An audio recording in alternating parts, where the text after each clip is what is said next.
Palavra do Senhor, livro de Tiago, capítulo 5,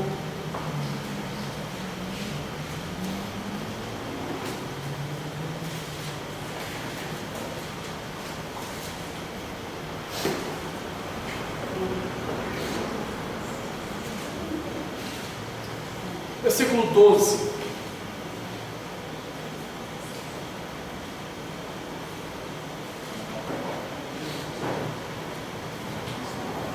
A palavra de Deus diz assim: acima de tudo, porém, meus irmãos, não jureis nem pelo céu, nem pela terra, nem por qualquer outro voto. Antes, seja o vosso sim, sim, e o vosso não, não, para não cairdes em juízo. Palavra do Senhor, demos graças a Deus. Oremos ao Senhor. Pai Celeste, nós te agradecemos, em nome de Jesus, por essa hora, porque nos foi dado, Deus, o privilégio de lermos a Tua palavra neste momento. Essa palavra que tem nos instruído, essa palavra que tem guiado a nossa vida, o nosso entendimento sobre a vida e sobre a Tua vontade. E nós te pedimos então, Pai, que essa palavra lida seja a palavra agora fielmente interpretada e trazida aos nossos corações. Aplica essa palavra, nos faz viver de fato, Senhor. Remove de nós toda a hipocrisia que apenas absorve a verdade, mas não a pratica. Concede-nos essa graça, nós te suplicamos, para o louvor do Teu nome em Cristo Jesus. Amém.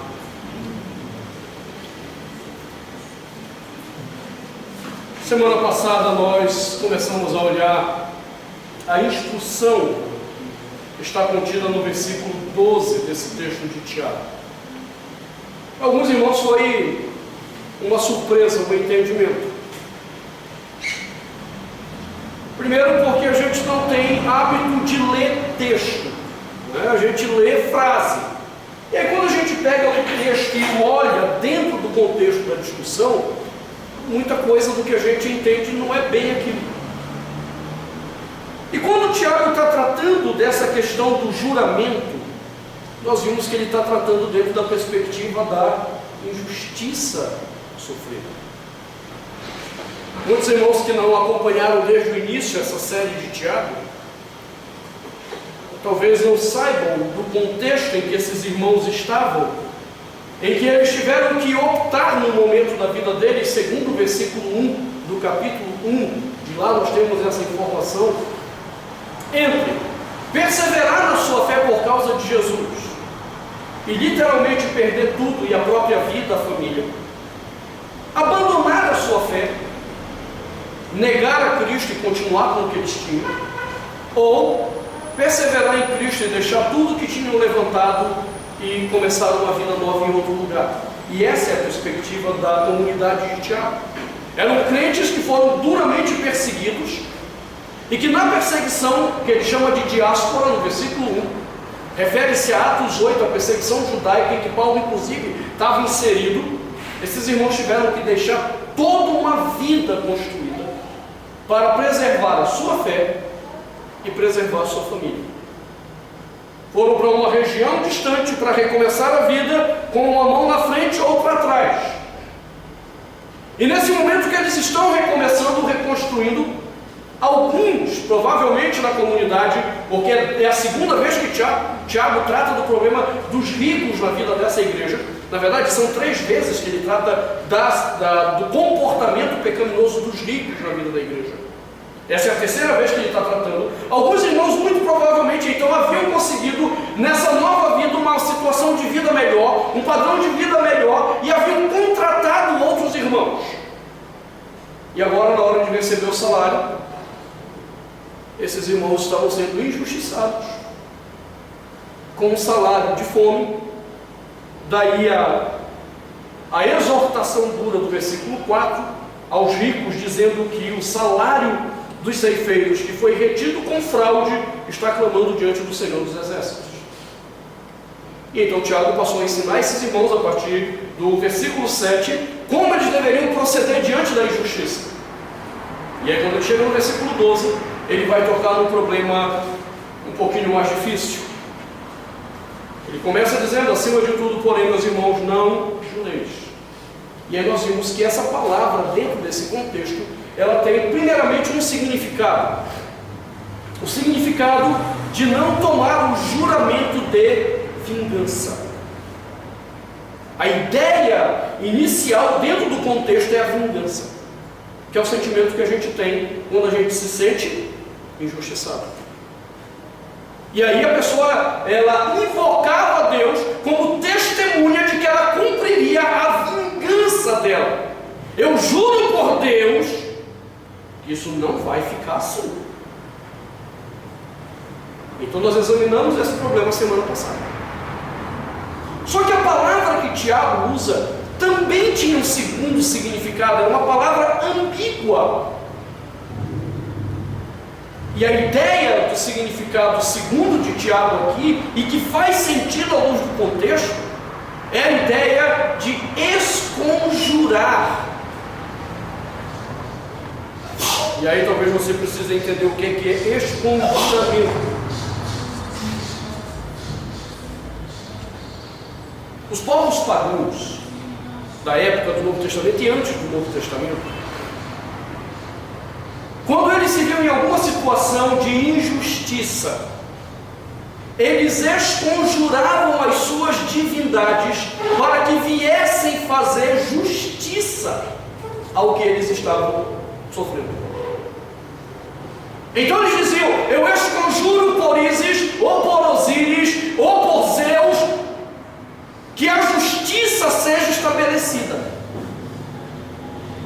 E aqui então não era ele que iria fazer a vingança. O esconjuramento é invocar a divindade nesse caso, para que ela venha e faça a vingança contra a pessoa que te fez mal. É uma forma mais piedosa, digamos assim, de pecar. É um pecado mais piedoso. Não sou eu que vou tomar o sangue ou a vingança do mal que me foi feito, mas eu vou invocar a minha divindade para que ela venha contra você. E como é que isso era feito? Ritos. Os ritos. As pessoas faziam algum tipo de rito para que a vingança da divindade fosse alcançada na vida daquele que me fez mal. Nós temos isso até hoje nas religiões que vivem dentro do Brasil. Umbanda, Candomblé, Quimbanda. Todas essas religiões, elas têm os ritos de invocação dos seus deuses, seus orixás, para que aquele que me fez mal pague por aquilo. Isso é o esconjuramento.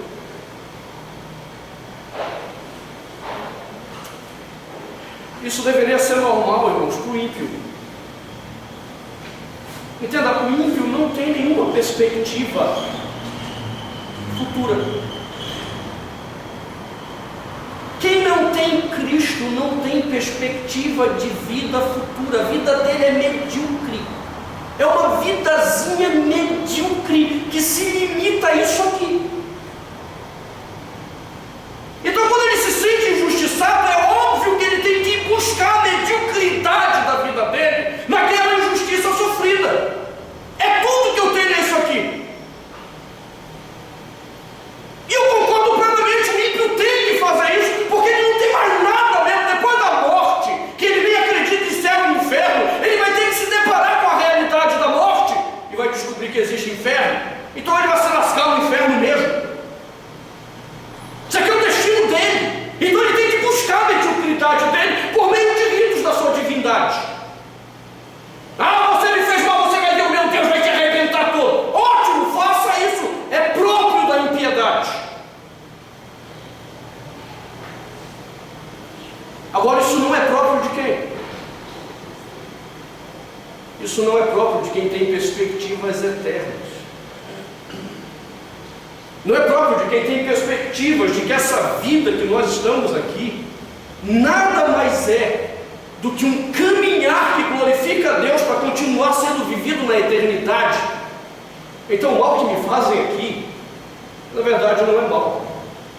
O mal que você me faz aqui, se ele consegue reverter-se em glória para o nome de Deus, na maneira como eu respondo ao mal que você me fez, então isso prepara toda uma eternidade de sentido para mim.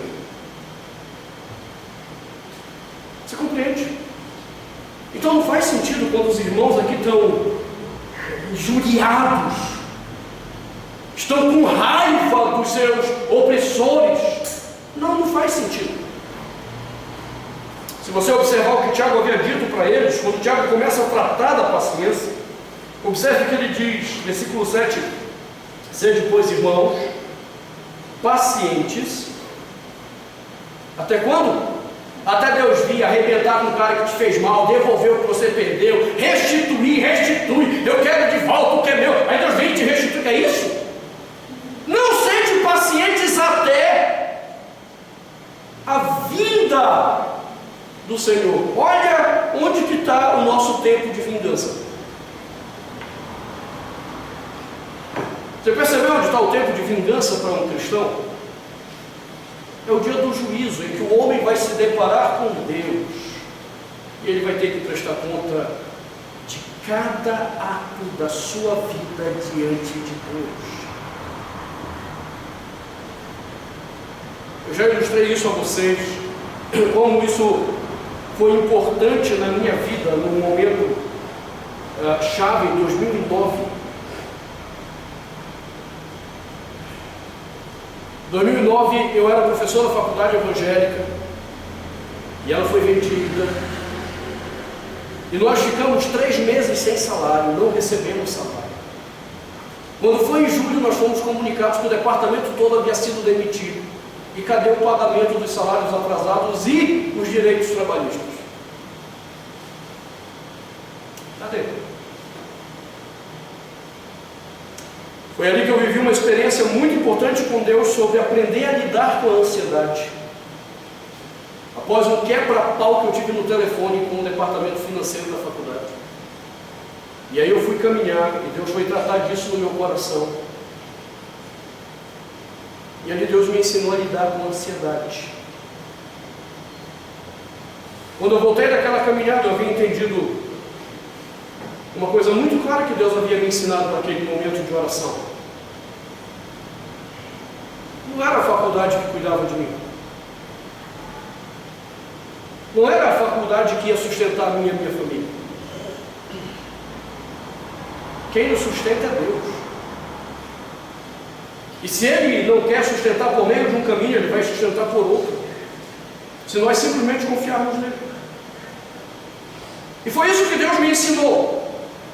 E quando eu digo isso para vocês, os que são membros da igreja desde aquela época, sabe que esse sempre foi um desafio da minha vida, aprender isso.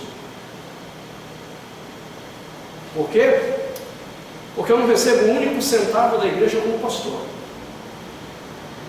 E naquele período eu poderia muito bem ter me valido disso. Não, então eu vou resolver meu problema. Eu tenho o direito bíblico de receber salário. Então eu vou ligar para resolver meu problema. Não, eu precisava aprender essa questão de dependência de Deus. Foram uns 7, 8 meses ali, Deus trazendo no limite. E me mostrando que nunca faltou nada. Nunca. E a faculdade? Depois que eu entendi aquilo, eu entendi esse texto de Tiago: sede, pois, irmãos, pacientes até a vinda do Senhor. O que é que esse texto está dizendo para mim? Talvez você nunca vá ver esse dinheiro de volta. É só no dia do Senhor, quando Ele voltar, que o acerto dessas coisas serão feitos. Aí lá você não vai precisar do dinheiro também. Mas Ele está dizendo também, não vai ficar impune. A questão é que o tempo de Deus não tem a ver com o nosso. E a vontade e o propósito de Deus não tem a ver com o nosso. fato é que depois de uns 5 anos, eu já tinha dado como certo perder esse dinheiro. O Ministério Público do Trabalho, com a Polícia Federal, tem alguma confusão. Eles fizeram eles pagarem a gente, ótimo. Mas você sabe o que foi interessante? Foi observar como outros colegas meus reagiram. Eles passaram a fazer disso o seu alimento, a vingança, o receber o salário retido. E foram pessoas que paralisaram a sua vida.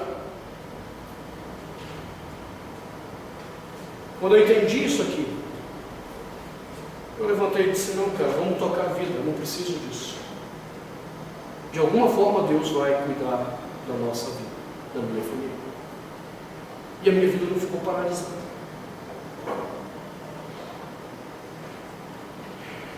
O que é que muitos fazem? Não sei se alguns colegas meus fizeram isso, espero que não. Até porque eram professores de teologia, espero que conhecessem isso das Escrituras. Apesar de ter uns doidos lá, que eu tenho uma dúvida até que era um crente, quanto mais professor de teologia. Alguns vão à igreja e fazem como pagão. Ele faz o esconjuramento: Senhor, eu tenho uma causa aqui para ti, e eu te entrego a minha causa, Senhor, para o Senhor me vingar. Isso é esconjuramento. Tiago está dizendo: meus irmãos, não jureis. E a palavra grega aqui também se refere a essa prática absurda de trazer a Deus para que Deus vingue, porque você quer que vingue. Não, nós não esconjuramos, nós não fazemos ritos de restituição. É por isso que é um absurdo quando eu ouço músicas na igreja com essa mentalidade do restitui, eu quero de volta o que é meu.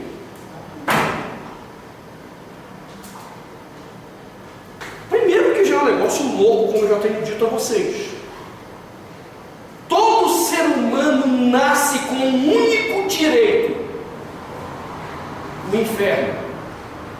Esse é o direito de todo ser humano biblicamente. Ninguém nasce com direito à felicidade. Todos nascem destinados para o inferno. Isso aqui é teu direito.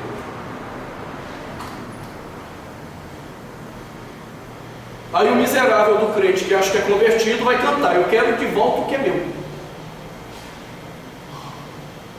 A única coisa que você tem de direito é o inferno. Você compreende o que você então está dizendo biblicamente para Deus? Olha, o Senhor me tirou de lá, mas eu quero de volta o que é meu. Me dá o inferno, o capeta, o diabo, tudo junto, a minha turma.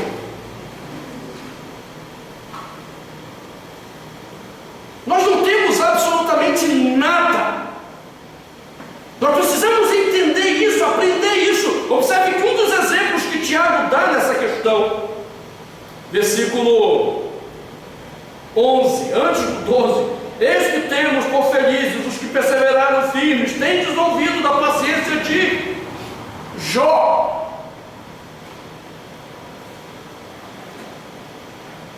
Aí Jó estava lá, rico, uma família linda e maravilhosa, e de repente, do nada, perdeu tudo. Perdeu toda a riqueza, perdeu os seus filhos, foram morrendo um por um. E se não bastasse, a saúde dele foi tocada.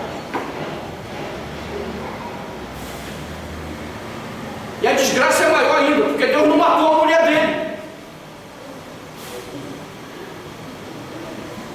Mas irmãos, uma mulher daquela, o cara sofrendo do jeito que estava, Deus teria sido misericordioso em matar a mulher dele. Como é que ela reage no momento que perderam tudo?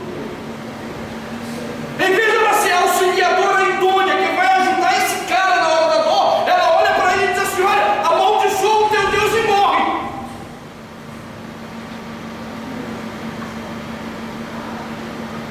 Que diabo de mulher é aquela?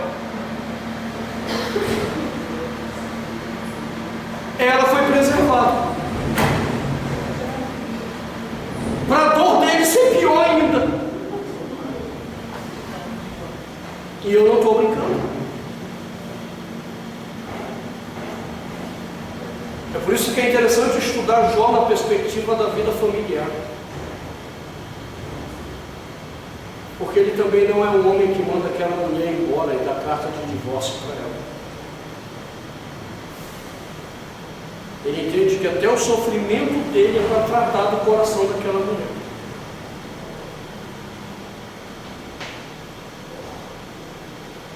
Aí o cara perde tudo, fica uma mulher dessa buzinando inferno no ouvido dele.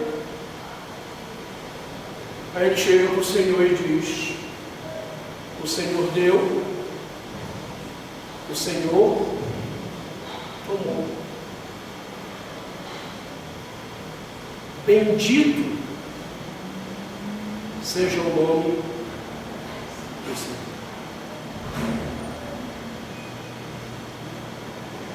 Você percebe? Ele não vai para os conjuramentos: eu quero de volta o que é meu. Não, ele sabe que não é dele. Quem deu? O Senhor. E o Senhor tem o direito de tomar. Não há nada que seja teu. A gente tem um monte de fantasias, ídolos do coração pecaminoso. A casa que eu moro é minha. Que tu o quê? A terra que você construiu, essa casa, pertence a quem? É você? Porque você pagou uma escritura? Deixa chegar o dia do juízo para você ver se é tua essa casa.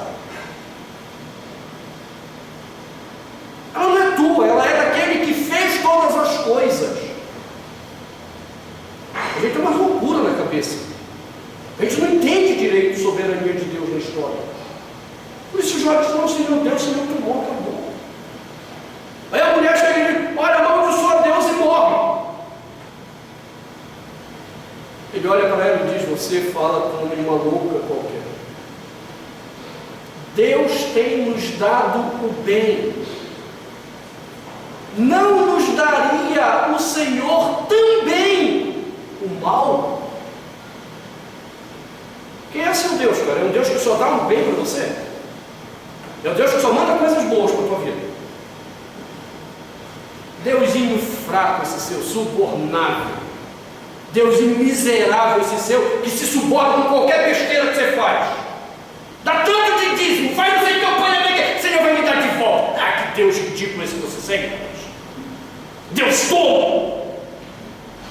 Um Deus soberano dá o bem a quem quer dar o bem e dá o mal a quem quiser dar o mal, e ponto final, acabou. E quando ele deu o mal à vida do seu filho, o seu filho ainda vai dizer: Senhor, louvado seja o teu nome. Por quê? Porque a nossa alegria não está naquilo que temos. A nossa satisfação não está naquilo que recebemos. A nossa alegria está no próprio Deus. Compreende? Sabe aquele sentimento antes do casamento? Se você está tão apaixonado que você quer casar de tudo que é jeito, não tem onde morar, você está disposto a morar debaixo da ponte? Já viu isso? Não está na tua idade de ver também não, Pedro. Pedro está ali. Não é para ver isso mesmo. Essa é a época de estudar, Pedro. Mas vai chegar um momento que você vai dizer: rapaz, eu moro até debaixo da ponte com essa mulher. Por quê? O que interessa? É a pessoa. É a pessoa que me interessa. É por isso que para nós é indiferente perder ou ganhar, não faz diferença. Porque o que nos interessa é Deus. Ele é a nossa satisfação, Ele é a nossa alegria. E se eu ganhei, obrigado, Senhor. E eu perdi, obrigado. Por quê? Porque nenhuma dessas coisas pode tirar o maior bem que o meu coração pode possuir: o próprio Deus. É por isso que Paulo diz que nós somos mais do que vencedores. Você compreende isso? Nós não somos mais do que vencedores porque Deus fica nos dando bênçãos. Nós somos mais do que vencedores porque não importa o que aconteça, ninguém, nada pode tirar Cristo Jesus da nossa vida. Eu acho que eu disse semana passada para vocês, alguns me ligaram daquela confusão do Ministério Público, depois do Ministério Público ter arquivado. Pastor, parabéns! Parabéns por quê? Pela vitória. Que vitória? Não, o Ministério Público arquivou a denúncia. Não, isso não é vitória. Se o Ministério Público quisesse levar adiante, processar e fosse preso, a minha vitória não dependia disso, você não entende? A minha vitória é que não importa o que você faça contra mim, você não pode tirar o bem maior do meu coração, Cristo Jesus, Deus encarnado na minha vida. É por isso que você vê Pedro, Paulo e Silas cantando na prisão, porque o cara pode colocar na prisão, ele pode tirar o bem maior do coração. Nunca, Paulo diz, nada pode nos separar do amor de Deus que está em Cristo Jesus. Então eu te pergunto, por que eu vou fazer esse conjuramento quando eu me sinto injustiçado? Fala para mim. Olha o tempo que eu perdi fazendo que nem lembro de Tiago e João. Eles foram pregar e aí não quiseram ouvir, e eles chegaram para Jesus, não quiseram ouvir. Aí eles fizeram desconjuramento. O senhor quer que a gente mande descer fogo do céu? Isso é desconjurar, porque eu invoco Deus para que Deus então vingue uma situação de injustiça.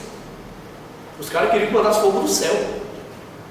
Rapaz, olha o tempo que eu perdi pedindo fogo do céu para Deus matar o Jean Willis. Perdi muito tempo com isso. É isso que a Bíblia me ensina. O que a Bíblia me ensina? Que eu devo orar por aqueles que estão instituídos de autoridade e pedir a Deus que se compadeça de suas vidas. Quer eu goste ou não, Jean Willis é um deputado federal. E biblicamente eu tenho que respeitá-lo e orar pela vida dele a respeito de não concordar com nada do que ele está fazendo. Você acha que eu perdi tempo orando naqueles dias? Aí os irmãos vêm com as noias, puxam umas maconha doida aí na cabeça. Nossa, o pastor deve estar em oração, é uma guerra espiritual. Rapaz!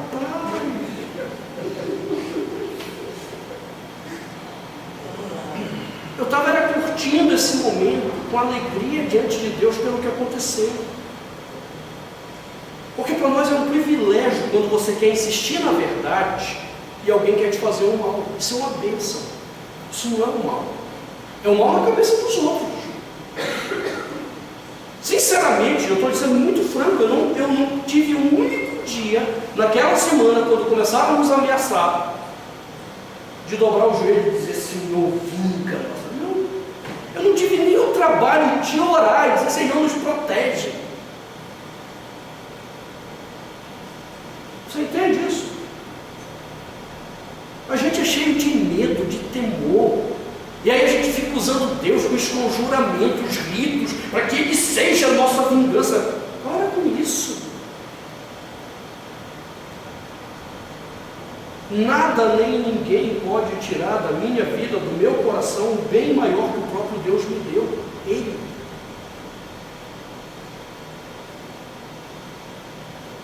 O Tiago está dizendo, irmãos, não jureis. Não façam ex-conjuramentos pelo céu, que era uma forma judaica de invocar Deus. Lembre-se que Tiago está escrevendo para uma comunidade de judeus palestinenses convertidos, ou seja, são judeus ortodoxos que haviam se convertido e que estão passando por essa situação. Acabou. E isso depõe contra o quê? Aí entra um problema agora bem legal. O que esses caras haviam aprendido sobre isso no Antigo Testamento? As orações imprecatórias. E tem muito crente achando que pode usar as orações imprecatórias veterotestamentárias. Não, irmão, você não pode usar. Por quê? Por uma questão simples.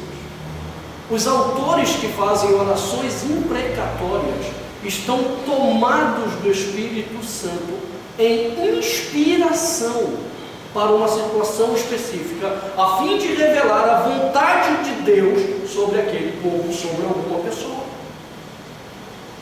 No momento que eles falam, eles estão inspirados, ou seja, eles são boca de Deus para aquela situação.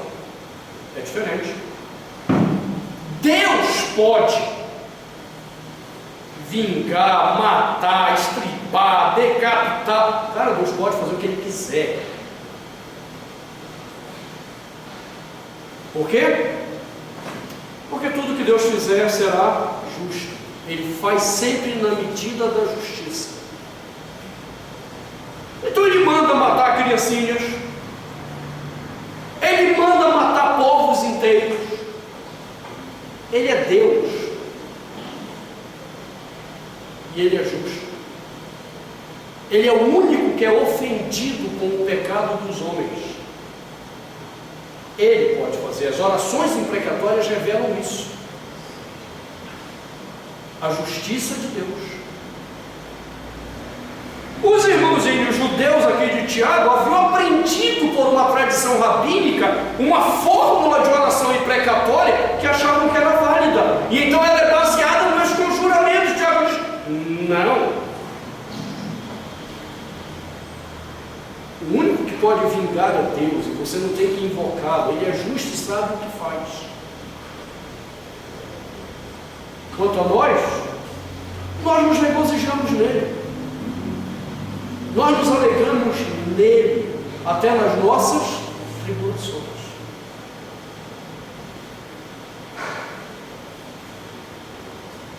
Uma vez houve uma situação que eu achei muito interessante, tentando praticar isso aqui. Uma pessoa havia feito um grande mal para mim.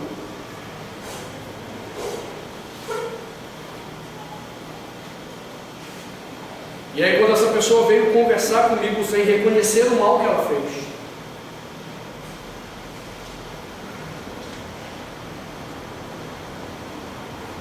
eu tive que lutar no meu coração, porque a vontade que eu tinha era de me vingar.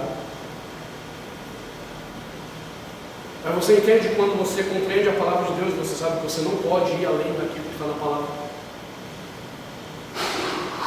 Quando ela terminou de falar, eu olhei para ela e disse, cara, a única coisa que eu te desejo é que Deus abençoe sua vida.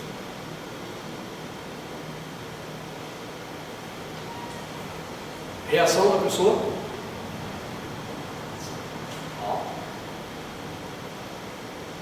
Ela está esperando que eu vou brigar com ela.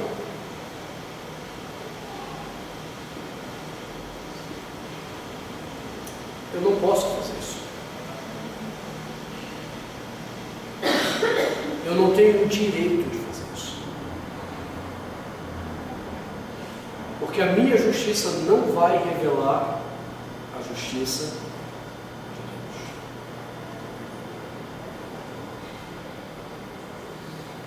Eu tomei a ofensa. Entenda, até hoje a ofensa está aí, nunca foi tratada. E eu sinceramente não espero que Deus venha me vingar. Não. Ele quer me ensinar por esse caminho. Não os conjureis. Por isso, em seguida, ele diz, acima de tudo, porém, meus irmãos, não jureis, nem pelo céu, nem pela terra, nem por qualquer outro voto. Aqui está a ideia do esconjuramento presente na palavra. O que eram os votos? Eu faço um voto de para que Deus venha e vingue. Aí tem um bando de crentes fazendo um voto que nem tolo.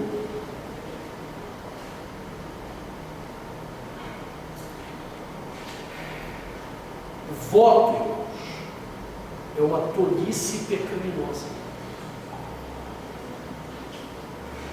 Quem faz votos diante de Deus para alcançar alguma coisa, tem um Deus muito mesquinho, que precisa ser subornado para fazer alguma coisa que seria bênção. Ou seja, ele não é um Deus que te dá bênção, qualquer bênção, não, é porque você tem que pagar alguma coisa. Está achando o quê? Que eu estou aqui de graça? Não, você tem que pagar. Não é lá no terreiro de Umbanda é a galinha com a farofa, com não sei o quê. Na igreja é a oferta, é o tamanho da sua fé, é a fogueira santa de Israel, e aí é o tamanho da sua fé. Depende do que você está querendo de Deus. Cara, esses caras são loucos, parece que eles ou bebem muita cachaça ou é endemoniado mesmo, para não perceber que está tentando comprar Deus. Voto é tolice biblicamente. A Bíblia não nos ensina a fazer votos. O que a Bíblia diz é: agora, se você fizer também, meu amigo, cumpra.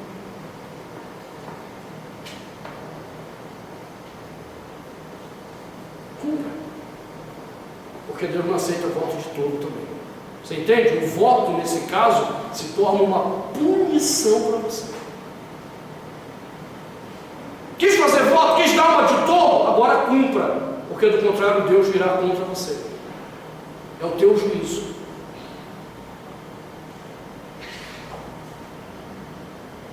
De vez em quando eu encontro malucos. Eu fiz um voto, pastor, que se eu passasse no concurso público eu ia dar meu primeiro salário todo para a igreja.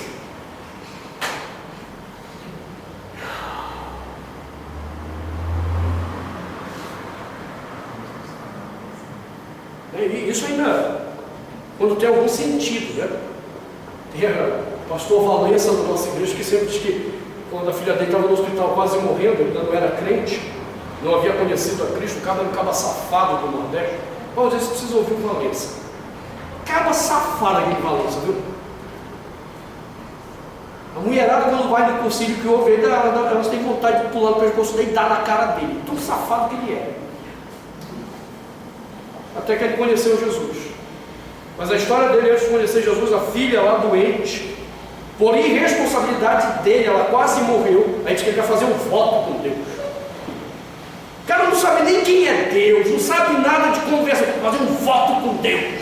Se o Senhor curar minha filha, eu vou deixar a barba crescer.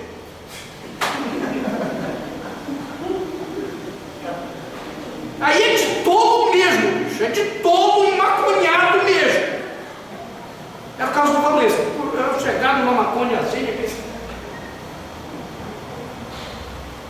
Tenta, cara, não faça voto, não chama Deus para as mesquinharias do teu coração, não chama Deus a participar da podridão da tua vida, não chama Deus a participar da lama que você vive. Deus é um Deus santo que não participa das imundícies do coração dos homens.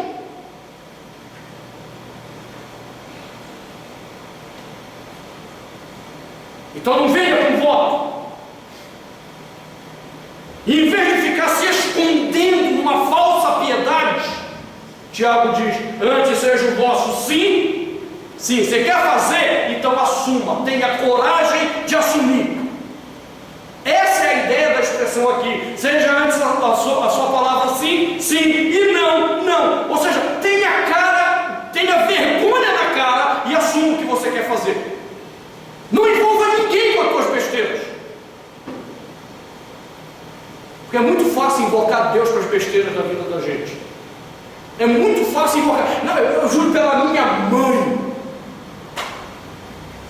É muito fácil invocar outras pessoas para validar as besteiras que você quer fazer na tua vida. Tenha a cara limpa, pelo menos, para receber as consequências do que você faz. Em vez de ficar se escondendo e culpando outros pelos teus atos irresponsáveis. Tenha cara, pelo menos, e coragem de assumir o que você está fazendo. É isso que Tiago está dizendo nessa igreja. E observe que ele termina dizendo: seja assim, sem invocar ninguém, sem meter ninguém no meio da tua confusão, para não cairdes em juízo. Quando você age responsavelmente, fazendo juramentos de vingança ou esconjuramentos da divindade, é melhor você assumir com a tua própria cara para você não cair em juízo. Por quê? Porque Deus não tem por inocente o que toma o nome dele em vão.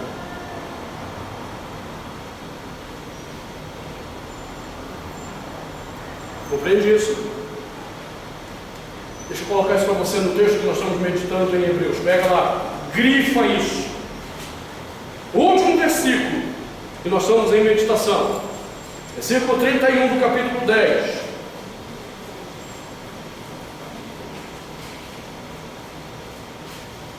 O final do 30 diz: o Senhor julgará seu povo. Agora grifa isso.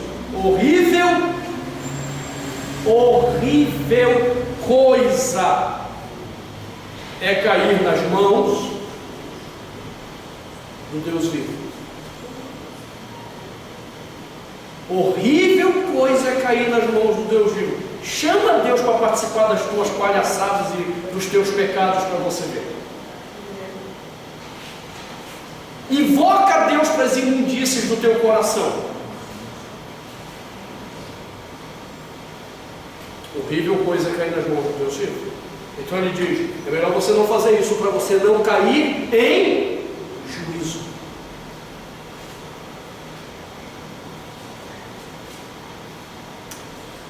Tiago termina com essa questão, o problema da injustiça. Acima de tudo, porém, meus irmãos, não julgueis, nem pelo céu, nem pela terra, nem por qualquer outro voto. Antes seja o vosso sim, sim, e o vosso não, não, para não cairdes em juízo. A partir do versículo 13, ele começa a mostrar como nós deveríamos lidar com algumas consequências desse período de sofrimento. Como nós deveríamos lidar com algumas situações que com certeza virão desse período de sofrimento. E esse é o penúltimo bloco dele, que vai do versículo 13 ao versículo 18. E Deus nos permitindo, começaremos a examinar esse bloco a partir da próxima quarta-feira. Vamos orar ao Senhor. Vamos confessar ao Senhor os nossos pecados. Se temos agido de forma irresponsável na maneira de lidarmos com as injustiças. Senhor nosso Deus, nós te pedimos que nos perdoes todas as vezes que agimos como tolos, chamando o Senhor a participar da pecaminosidade do nosso coração, invocando o teu nome de forma irresponsável apenas para atender aos interesses pérfidos do nosso coração. Pedimos como teu povo que nos perdoe, Senhor. Pedimos como teu povo que nos santifiques. Pedimos como teu povo que o Senhor nos dê um coração grato a Ti, por termos ao Senhor e termos em Ti toda a nossa satisfação. Abra o nosso entendimento para que essa palavra esteja presente em nós. Porque até o dia da nossa morte ainda muitas injustiças nós vamos ter que curtir. Muitas injustiças vamos experimentar. Mas que saibamos responder de forma agradável ao Senhor, para a glória de Jesus em todas as coisas. Em nome de Jesus. Amém.